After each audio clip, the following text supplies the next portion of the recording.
प्रभु निर्देश रे एठी बीजेपी शासन चलो प्रभु कहते गतस्य सूचना नास्ती जे गला तार किछ कथा अनुसार महाप्रभु ही बीजेपी को सेवा करिवार सुजोग देइछन।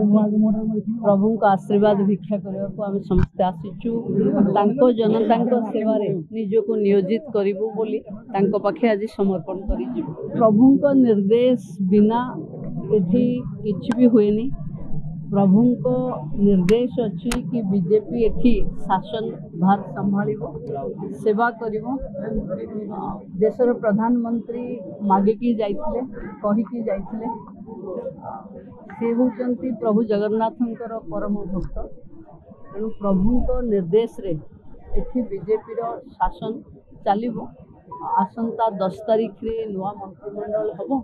तेणु समस्ते प्रभु को समर्पण करी सबु विधायक माने सेवारे लगे जनता या ही करने आम समस्त किसी आशा ना ये तो नेता आमर नारायण। तेणु आम प्रभु जिले में अच्छु प्रभु पाखे अच्छु यही लोकंर सेवा करूँ जो जो असुविधा आम सामना करूँ विरोधी दल भावे जो कथा को आम उठाऊलु आज आम शासन को आसीचु प्रभु का आशीर्वाद गोटे गोटे करी से कथा को पूरण। प्रभु कहते गतस्य सूचना नास्ती जे गला तार किछ कथा। देश विदेश रो कोण अनुकोण टेक्निक खबर देखंतु आम सह यूट्यूब फेसबुक और इंस्टाग्राम रे आमको देखंतु लाइक शेयर और सब्सक्राइब करने को आद्यम भूलंतुनी।